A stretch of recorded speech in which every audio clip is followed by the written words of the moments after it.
Take over.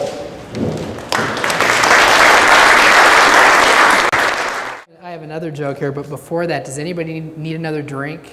Because I don't know much about comedy, but I read about it because I'm a good venture guy. I did my research, and I did find out that one of the key things to being a successful comedian is getting the audience well lubricated with alcohol. So anybody who needs another beer, because I am going to tell another joke here, and I want to make sure I get laughs, because if you want your company funded, no chance if you don't laugh, okay? How many entrepreneurs in the crowd? Just show of hands, all right. How many have a technology or engineering background? All right, pretty good percentage. Good, the joke should work. All right, this is good. I know my audience now. We're going to keep this interactive. I will first tell you what I'm going to cover, and then I'll get to my joke. And I want to encourage you to interrupt me. Raise your hands at any point. I don't want this to be a one-way presentation. See, I don't do PowerPoints. I only watch them. That's VCs are good at watching them, but not doing PowerPoints. So I'm going to cover tonight what I call Venture 101. I'm going to talk to you about venture funds and how they work, sort of the old adage of keep your friends close and your enemies closer. I'm going to give you some info to help keep your potential enemies, we hope they're your friends, but often you thought of as their enemies, a little closer by understanding what a venture capitalist does, how we work, how we operate, what motivates us, some of the things you may not know about venture funds. And then I'm going to turn to some of the key questions that you should be asking venture funds. And I'm going to try and cover questions, hopefully, that are ones you maybe haven't thought of versus the more typical ones you may have heard before. To cover some really important things that you should be asking VCs that you are talking to about your business. So with that, and because I'm a VC and not a comedian, I have my little cheat sheet here, okay, with my joke, all right? You ready for this? So there's a man in a hot air balloon, and he's in a race, a hot air balloon race, and he realized he's lost, which isn't really good when you're in a race, right, with a hot air balloon. So he's flying along and he sees a lady down on the ground, so he is capable enough to lower the altitude of the balloon, get down close enough to talk to the lady, and says, as he descends, he says, "Excuse me, can you help me? I'm in a balloon race, millions of dollars in prizes that I need to win. I promised my partners I can win this prize, but I'm lost. Can you help me?" And the woman says, "Sure, I can help you tell you where you're at. You're in a hot air balloon. You're 30 feet off the ground. You're about between 40 and 41 degrees latitude and 59 and 60 degrees longitude. And I can tell you that I'm intimately familiar with balloon racing, and I've piloted them for many years, and I assure you if you let me get in your balloon and pilot the balloon, I guarantee I can win the race for you." And stunned, the balloonist looks down at the lady and says, "You must be an entrepreneur and an engineer." And she's like, "That's amazing. How did you know that?" He says, "Well, everything you told me is technically correct, but I still have no idea where the hell I am. And the fact is I'm still lost. And frankly, you've not been much help. And even though I have no idea what you're saying or who you are, you're now telling me you're going to make me millions of dollars." Right? The lady in turn looks up and says, "You must be a venture capitalist." The guy's like, "I am. How did you know that?" She says, "Well, you don't know where you are, where you're going, or how you're going to get there. You've made a promise to make millions of dollars. You have no idea how to keep it.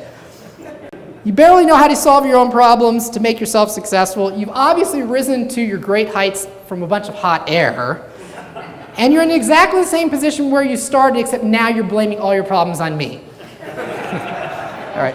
I will start here by talking about Venture Capital 101. I really do encourage you at any time, raise your hand if you have a question. I will stop and get your question answered right there and then. All right, we're going to go back to old-fashioned technology. Now I can feel like a talk show host again, which is good because at the end we're going to do the top 10 list. So top show host is good, right? Top 10 questions you should ask. So number one, this is a softball. All right, this is an easy one. Anybody know venture capital firms, are they for-profit or non-profit? Anybody? Anybody, come on, anybody. For-profit, okay, for-profit. It's a key thing. Venture capital funds are for-profit, all right? Yes, it's something important to remember. Now I'm all tied up in this thing here. All right, okay. Because we want to make money. Right? We're not the government, we're not a grant-giving organization, we're not in the business to give away money, we're in the business to make money, okay? So, venture funds are structured as partnerships. Partnerships, meaning the legal entity of a partnership. Groups of individuals and entities come together, and the venture fund's goal is to invest in companies and make a return. So, how many people know how venture funds actually make a return and make money? Just yell it out. Any ideas how we make money? A sale of the company we invest in, right? And go public. Okay? Those are by and far the two primary ways. There are probably a really small percentage of other ways from cash distributions and so forth, but by and large, venture funds buy equity, buy stock in illiquid private companies with the goal of growing them really fast and really big. And I say really fast, that means typically over 3 to 5, 4 to 6 sort of years, which is fast in the terms of a company, and then either selling them or having them go public, because otherwise that illiquid stock is still illiquid and it's worthless. Okay? And as a venture fund and as a partnership, illiquid stock is not really fun to go out and spend at bars and restaurants and comedy clubs. It doesn't do you much good. Most people won't accept it as currency except for VCs. Okay? So VCs make their money by investing, buying equity in companies, small private companies, and making a return on that. Does anybody know where venture funds get their money from? In the back. Limited partners. Limited partners. Give me examples of what kinds of limited partners put their money into venture funds. Not usually mutual funds, but mutual funds usually pretty much exclusively will do investments in public entities, meaning ones that are liquid that you can buy and sell on the stock market. Did you have a pension funds? Yep. Some large foreign groups. So typically two sources, broadly speaking, there are others, but two main sources. One, very large institutions that have very large pots of money that they need to grow over long periods of time. Pension funds, endowments, grant institutions, things like that, where they're sitting on big piles of cash, and their whole mission in life is to grow that over long periods of time, okay? Those institutions will typically take a very small percentage of that big pie, one little slice, typically in the single-digit percentages, and say we're going to invest that portion of it in venture capital, okay? The second category are the ultra-high net worth individuals and what are called family funds. So these are very wealthy individuals and families. Typically, for a family to invest in a venture fund, you're talking about net worth at the minimum in the tens of millions of dollars, not just millions of dollars, tens of millions of dollars, and usually higher than that for them to realistically be thinking about investing in a venture fund. So one of the great karmic feedback and wonderful balances in the world is that venture funds get to hear all of your pitches and you go after them to raise money and they say no, and guess what? Venture guys have to go out and raise money themselves. So it's one of those things where everything comes around, goes around, and most venture funds, there are some exceptions, but most have to go out and raise their money from institutions that are looking to make a return. And those institutions only invest a small percentage of their whole capital into venture funds because they know in terms of the risk to reward scale, this is the high risk, high reward portion, okay? And their expectation is that they want to get a return typically that beats the stock market. Otherwise, why take a bigger risk if I can't beat the stock market? So venture funds typically target returns for their investors that exceed the stock market over the same period of time. Typical target would be 10% annual return or greater than the stock market across the entire portfolio, okay? So when a venture fund invests the money, they look at lots of companies, and out of those companies they invest in a small number of companies. And typically in that portfolio, because that's the way venture funds work, it's a risk mitigation model. Even though we're in the business of risk, we mitigate that risk by investing in a number of companies instead of just one or two. But when we do that, out of that portfolio, typically your companies will fall into one of three categories. There's the category of companies that make you nothing. You lose essentially all your money. There's the category of companies that are sort of sideways where you get most or a little bit more than what you put in of your money back. And then there's the small percentage of companies that provide you with a really great return on your money, okay?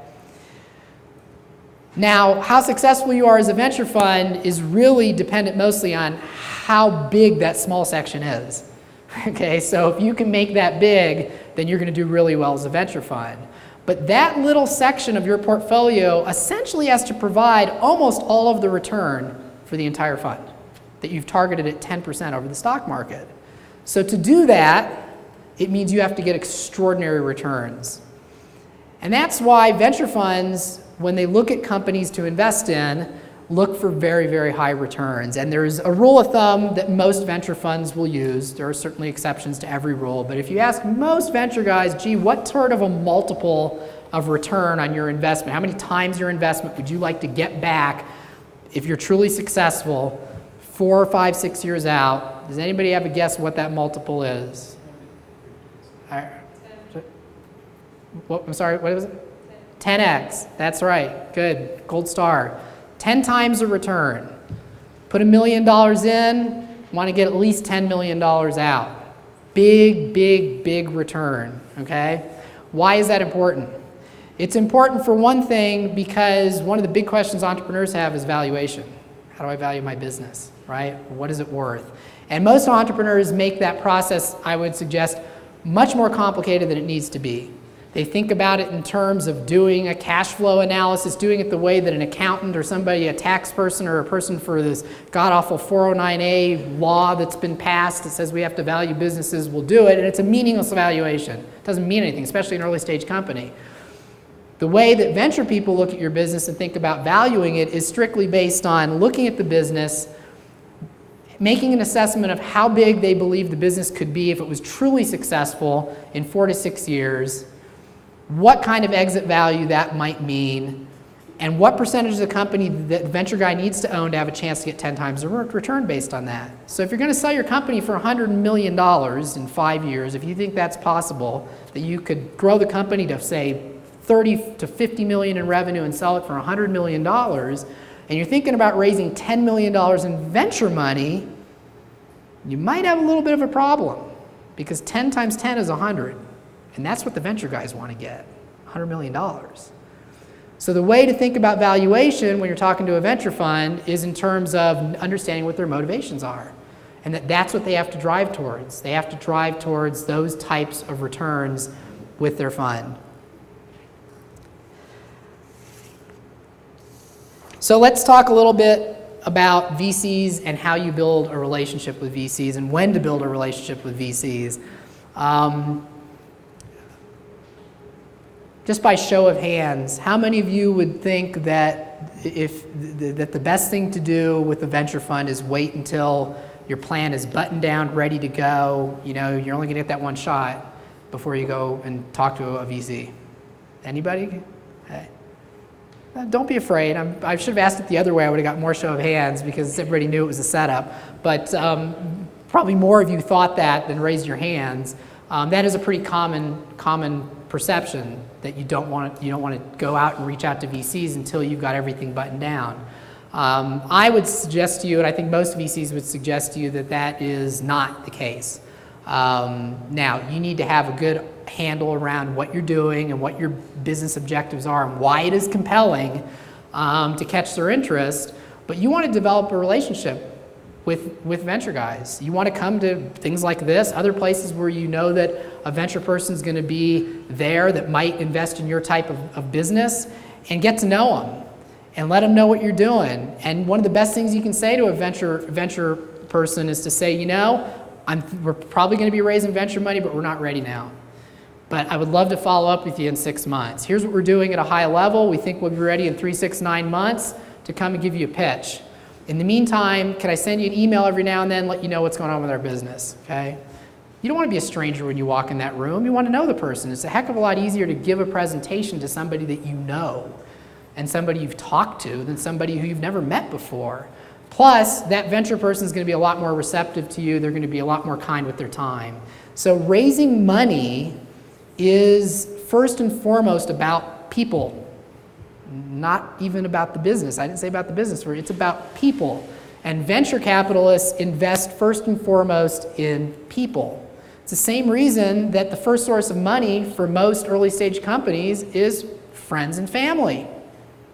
Why is that? Because friends and family invest in the person more than the business. You don't need to sell your friends and family that much on the business. They just need to know you're not nuts and that you've got a basic handle of what you're doing, and beyond that, if they've got the money to invest, they'll probably put some money into your company because they care about you. They want to help you out, okay?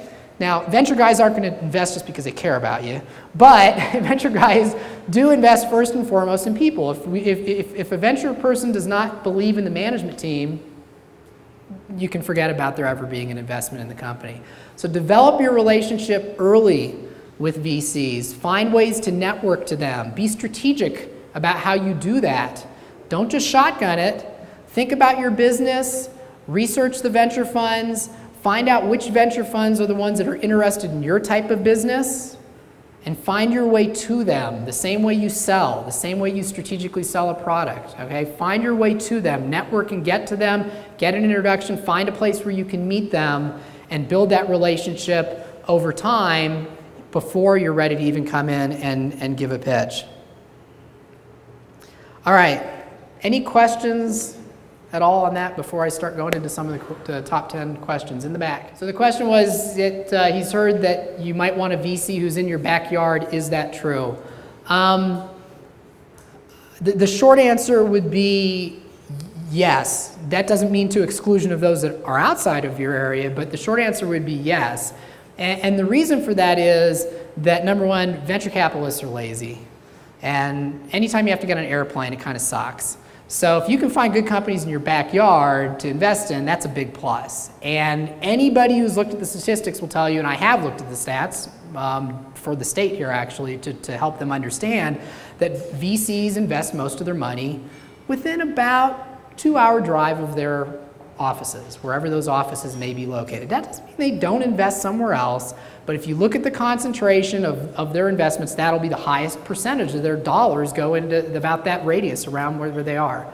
The second reason is that venture funds that are further away often will really like to have a venture fund who is local, who can be closer with that company and be the eyes and ears on the ground, so to speak, and have that ability to be more interactive with the company than they can be if they are a plane ride away. So 2 good reasons to definitely look first locally, but don't stop there. Don't at all stop there, especially in Colorado. The reality is most venture money that's invested in Colorado is invested by out-of-state venture capitalists, not by in-state venture capitalists. The largest single venture investor in Colorado over the last 2 quarters is actually he's a VC in the way he acts, and his background is a VC, but his fund is not really a fund because it's all his money. So he's one of those oddities that doesn't have limited partners that he has to raise money from. Does anybody have a guess who this person is?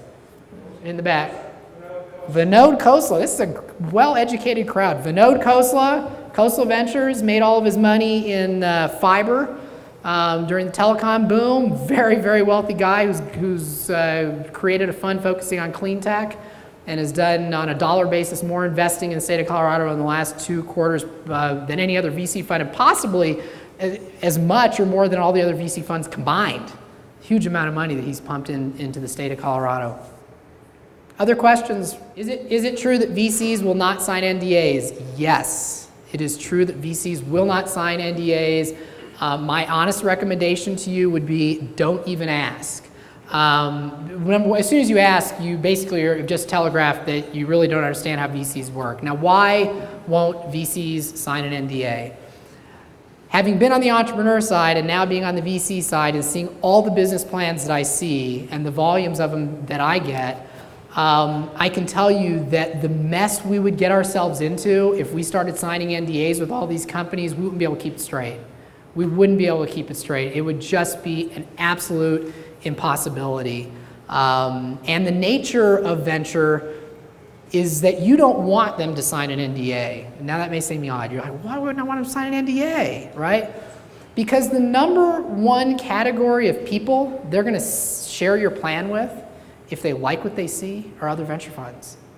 Okay? And the nature of venture investment is that VCs are a lot like penguins. Anybody ever seen the pictures of the penguins in the Antarctic all standing on the edge of the ice, looking at each other, right? All standing there. Who's going first? Who's going first? And then as soon as one goes, what happens?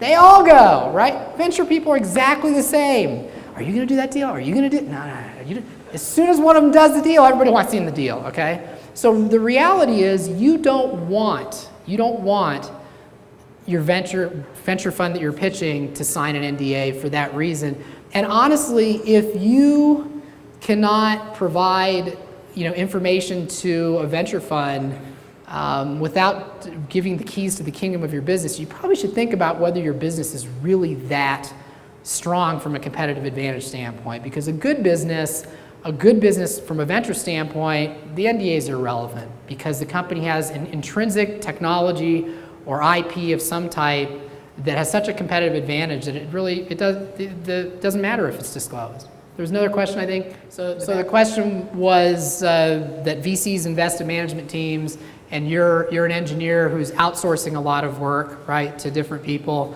And the question of how do you overcome the challenge of raising money when they want to see a team. Is that correct? Okay. So first thing is be honest about where you're at with the team. I said that venture funds invest in people. I did say team as well, but people maybe more importantly.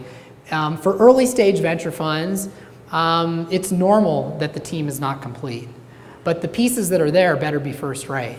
And there better be a clear understanding and alignment of what's missing and what needs to be filled in and what type of person needs to be brought in. And if there's alignment on those things and a common understanding, then that is not a barrier to a deal for an early stage venture fund. That's part of the value that venture funds like to add, is helping to identify great people to bring in and fill out the team as part of the funding.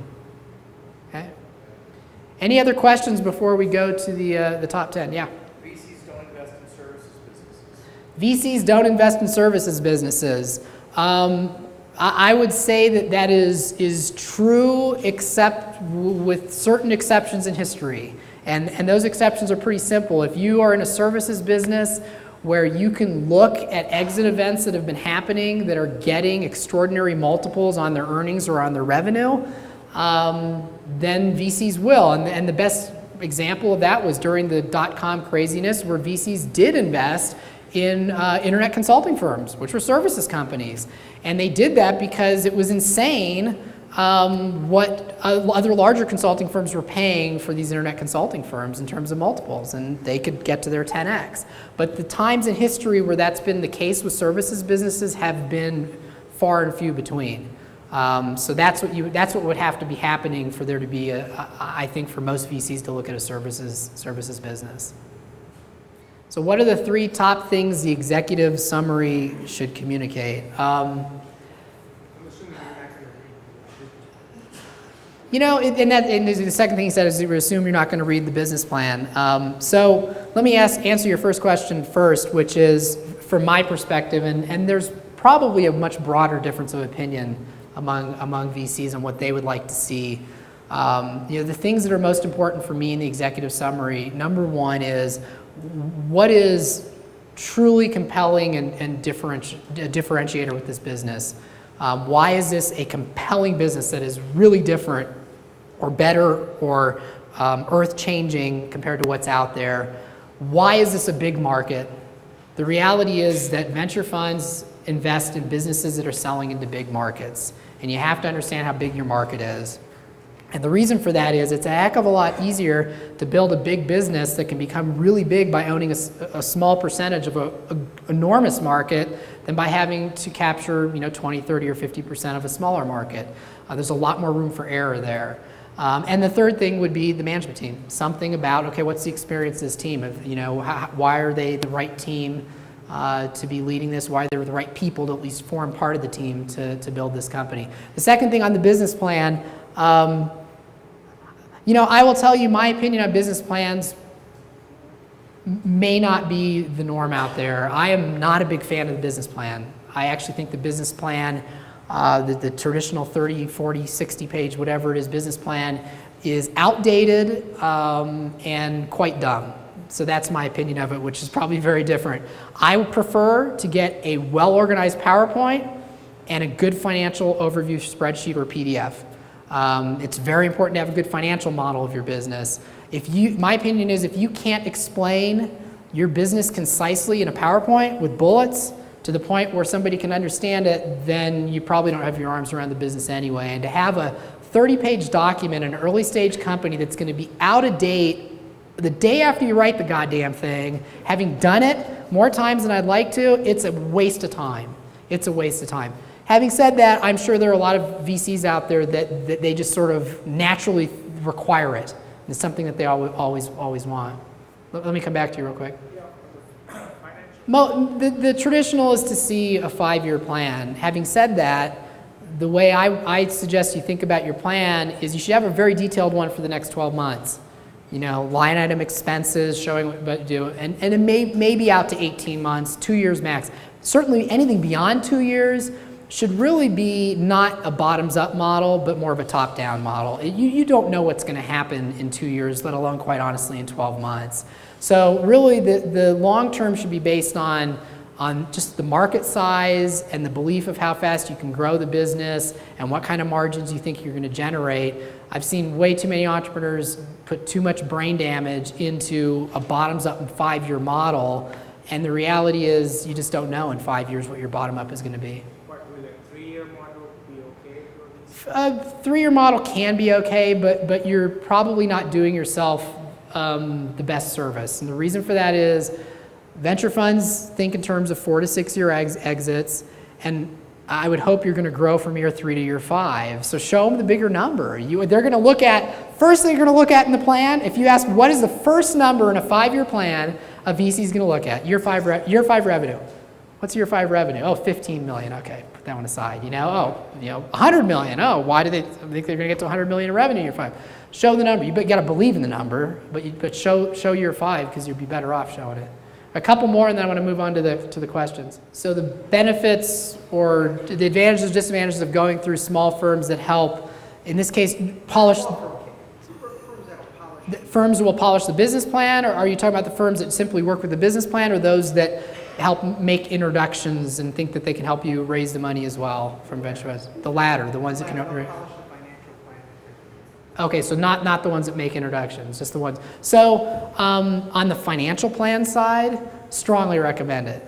The reality is very few entrepreneurs are good financial people. The nature of the beast is that if you went into finance and accounting, for whatever reason, most of those people's personality traits does not lend them to become entrepreneurs. There are exceptions, but most entrepreneurs don't come from that background. So you're not a finance person. And I would bet you, how many people in here think that they could build a financial model, P&L and balance sheet, where the P&L and balance sheet actually tick and tie, meaning that they actually are from an accounting standpoint, consistent with each other, and where if you change the number in one, the balance sheet would actually automatically change so that everything actually works.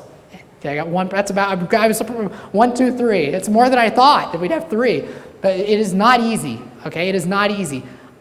I still can't, I don't do it. I can tell when they're broken. I'm good to look at it and say this one's screwed up. But to do one, yeah, I'm going to go to, so well worth your time to have somebody help you with your financial plan. On the business plan side as well, if you don't have a good idea of how to put the pitch together and really tell the story, getting coaching there is very valuable and important because you have to learn how to do that yourself. That part, it's good to get the coaching, but you better look at it as this is coaching, I need to learn how to do this. Do you need to learn how to put your financial spreadsheet together? No, you better understand it and understand all the detail in it, but you don't need to know how to build it. So I think that those can be very valuable. The latter, the other category of those that will help you find the funding, honestly, I would stay away from those. Venture funds don't like to pay intermediaries anyway. And the first question is, if an intermediary is bringing us a deal, is why is this entrepreneur in this company not capable of raising their own money? For early stage venture, I'm talking about. That's what I'm specifically what I'm talking about there. Later stage, raise is a different story, but for early stage venture, you got to prove you can do it yourself. All right, and one last question, or we go to the top 10 here. All right, we'll go to the top 10. All right, top 10 questions you should ask a VC, and some of which they probably hope you will not ask them. First question, number 10. What is the low and high initial investment that you have made in companies in the past 2 years? Okay, VCs will say all kinds of things about what kind of investments they may make, and the reason for that is that they want to cast their net pretty broadly and look at lots of deals. Being in venture is about deal flow. And they want to see those deals because they're always are the outliers. It's a bell curve, and they don't want to put it too narrow and miss a really, really great deal. Having said that, if you ask them this question and find out what they've really done, you're really going to get a sense of, is this a fund that will do an investment that fits the size of investment that I'm looking for, okay? And you need to understand that bigger venture funds typically do bigger investments. Smaller venture funds are typically able and willing to do smaller investments. And when you ask this question, you should ask it not only in terms of what investment they have made, but what was the size of the total round of investment? Because back to the penguin metaphor, venture funds don't usually invest alone. So even though they may say, well, the smallest we've ever invested, or the most we've ever invested in a deal is $1 million, they might say, yeah, but that was part of the smallest round we ever invested in was $3 million. So even though we would do $1 million, we would never invest alone, and the round better be $3 million. So you need to ask both of those as part of that question. Next question, number 9. Would you really do a seed investment? How many venture funds have you heard say they do a seed investment? Show of hands. Anybody? No? 0? They say, a lot of venture funds say they do seed investments. We say we do seed investments. A lot of venture funds, check out the websites. I would challenge you, go to the websites, go to Kleiner Perkins and stuff, see if they say they'll do seed investments. They almost all say they'll do seed investments, but then what you have to ask them is say, okay, you say yes, give me examples. Give me examples of seed investments you did. Seed meaning there's a business plan and nothing else. That's seed. There's a business plan and nothing else. Ask for examples. If you're looking for seed money, ask that question. Now, I will tell you that when it comes to seed money, I personally, for a first-time entrepreneur who's never raised venture capital before, would recommend that you not waste your time in raising venture money. Because the reality is that even for the funds that have done seed investments, which we have, I will almost guarantee you that 99% of the time there is some pre-existing relationship between one or more of the founders and either that venture fund or one of the other venture funds that are in the deal. Okay? So if you do not have a strong pre-existing relationship with a venture fund, or one of your business partners doesn't have that, to go out and try and raise seed money, I'm not going to say it's impossible, but it's the most challenging of the type of venture fund money you can raise, and you are much better off, if you can, trying to start the business through bootstrapping and friends and family financing and show some progress, and then go out and try and raise the venture money after that. Yeah. So the question is, when's the changeover from seed to startup? Startup is typically when a company has at least a product prototype, often the very first trial customers or revenues. So they've got something that they can show and talk about. It's not just a business plan. But still very, very early. And for our fund, that starts to get at our sweet spot. We like to do things that are early. But we love to see trial customers, first revenue, very early, but that's a real good spot for us, not for all venture funds, but for us. Was there another question? So the question was, would I expect angel investors to be more prone to providing seed funding than a VC? And my answer is absolutely not. I don't believe that for a second. Raising angel money has the same dynamics as raising VC money, which means you need to network to the angels, you need to get to know the angels, and the way that most angel money is raised, number one, the first angel money is typically friends and family. Obviously a connection there.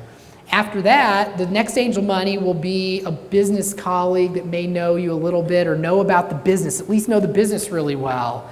And you get somebody in who has a connection to one of your friends or one of your family members, but is in the business or is a professional angel investor, and they get excited about the deal, and they go and talk to their friends and bring their friends in. So you will get investors in who may not know you, but they came in because their buddy's in the deal and they trust their buddy, okay? So again, raising money is it's a sales process, and it's about people. That, can you get value by going and standing up in front of a crowd at an angel event and presenting your business plan? You can get value that way.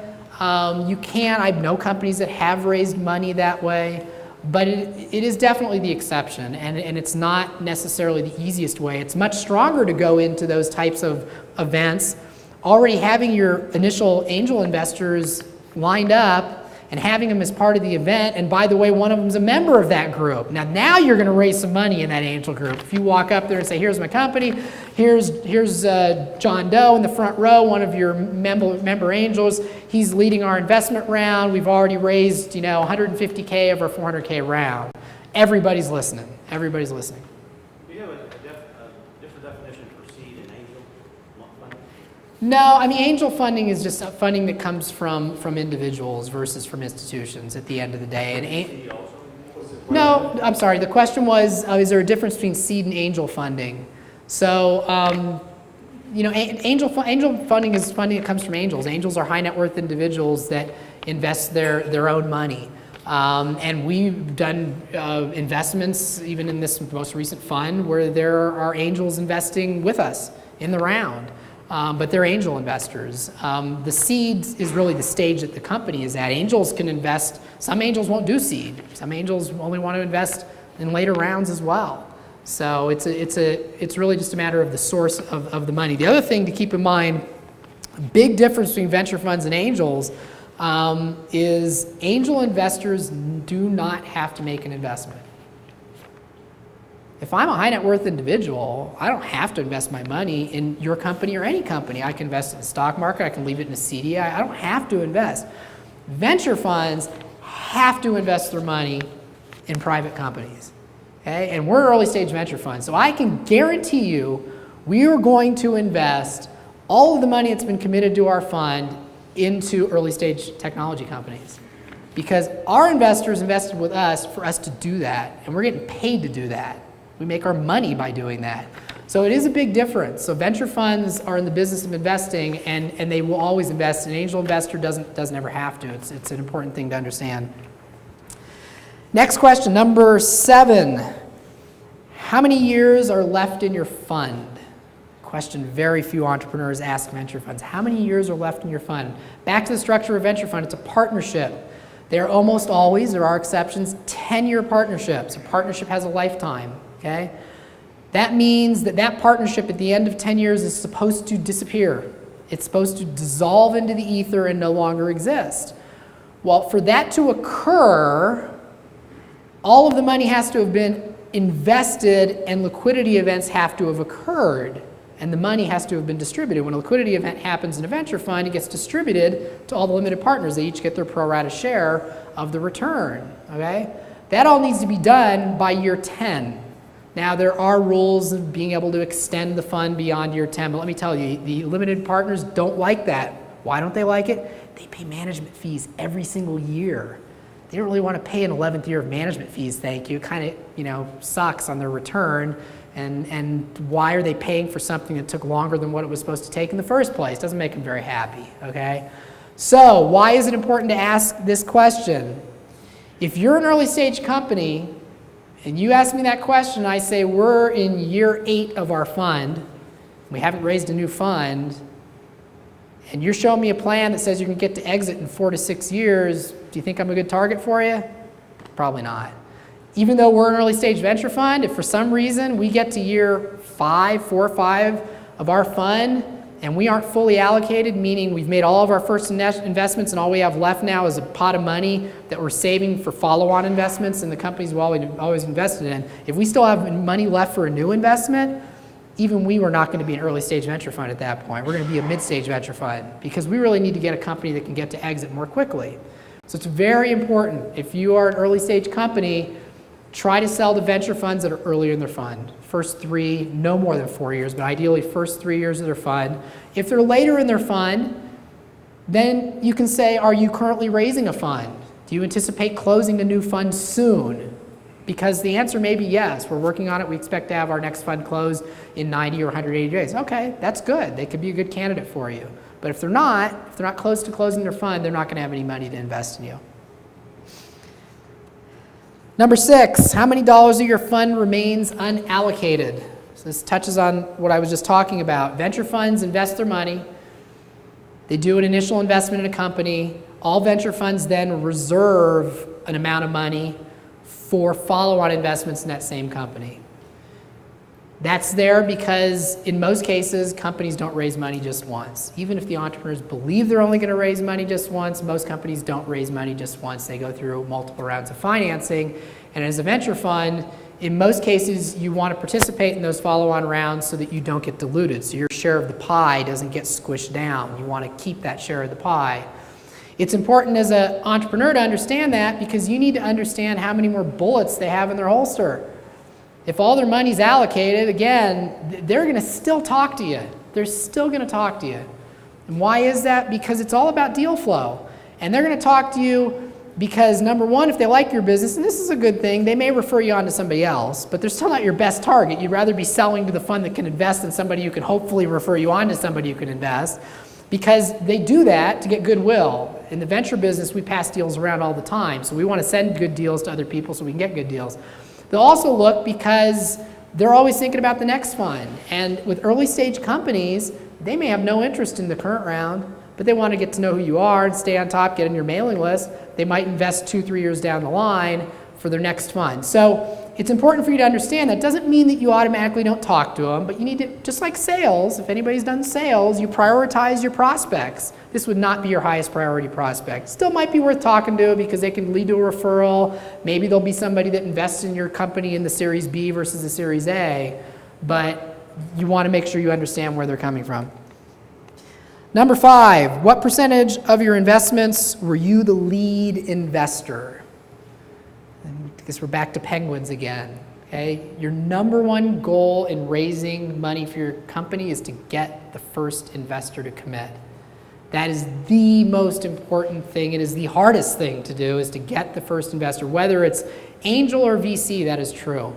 Getting the first investor to commit is so, so critical.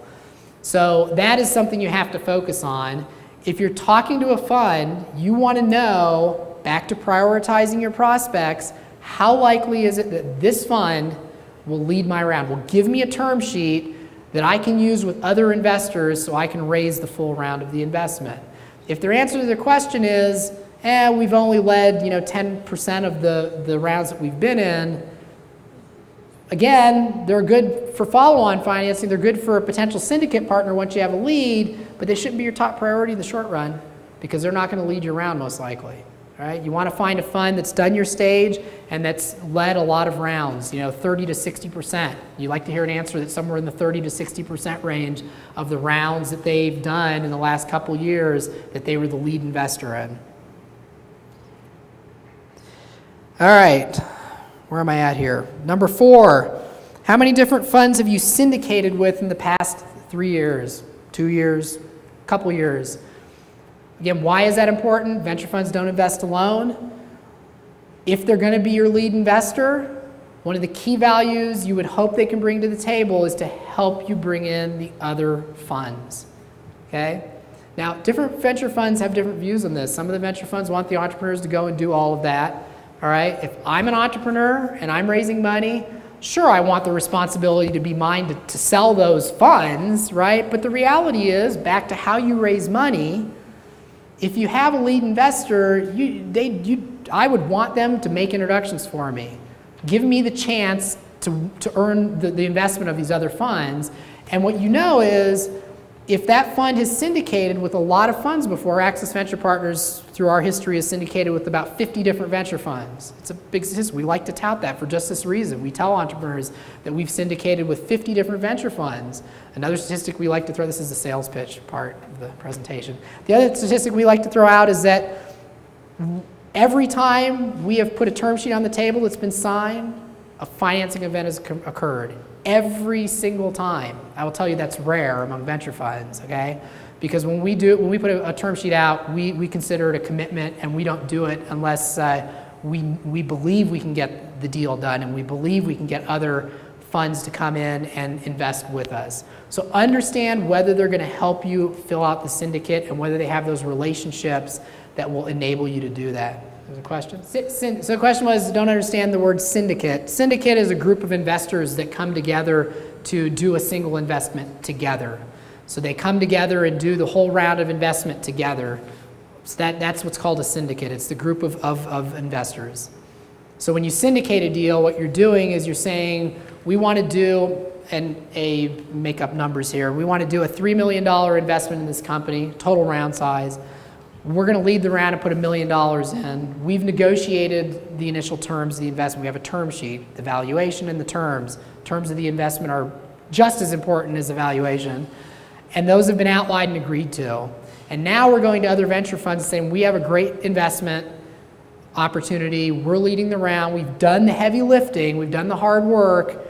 We want you to take a look at this and join the syndicate and invest with us in this company. Well, there is no entity. All of the funds invest individually into the company. And the companies are almost always C Corps that venture funds invest into. The money is almost always invested into C Corp. Again, there are exceptions to that, but at the end of the day, venture funds want to invest in a C corporation to keep the money they are investing legally and completely separate from the money of the entrepreneurs and the founders. Obviously, in S corps and in LLCs, as we all know, those things that's the way those entities are structured. Those things are really almost one and the same. So we don't want that. So the question was that he's heard a lot of entrepreneurs talk about how they either raise venture money or don't want to raise venture money because the VCs are essentially going to come in and buy controlling interest in the company and take it over. The first thing I'll say is that unfortunately, I would actually say that the reputation of VCs is actually relatively well earned. There are a lot of bad VCs out there, and a lot of my colleagues who I consider good VCs share that opinion with me. And so you do have to be very careful back to these questions in interviewing your investors. You need to understand that when you raise money from any investors, but especially from a venture fund, it is just like getting married with only one big, huge difference. Divorce doesn't exist. You're not getting divorced. You're going to be in that together with them. Even if you're out of the company, you still own part of the company, right? They own part of the company. So you're married. You're at the hip until that company is either out of business or has a liquidity event. So you better interview your investors and know them real well. So back to the 51% question. Venture funds do not. Most of them do not intentionally come in thinking we want to own 51% of this business. So the follow-up question was what sort of range of percentage? Let me finish answering the first question first.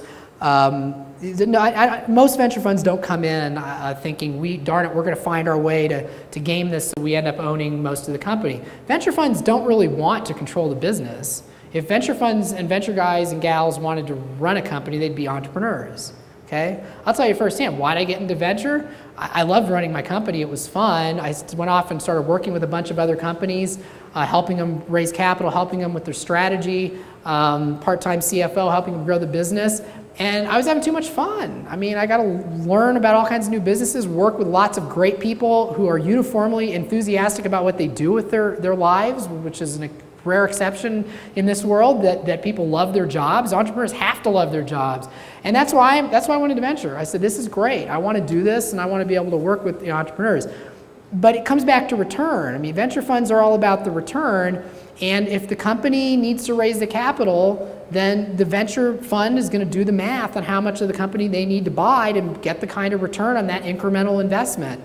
And if the company goes through multiple rounds of investment, ultimately they may end up selling more than half the company to the group of investors. It's probably really rare that one investor will own more than half the company, but the group may end up owning more than half the company. But the venture funds don't really want to run the business or control the business. And the last thing that a venture fund wants are entrepreneurs that don't believe that if the company is successful, they're going to make a ton of money.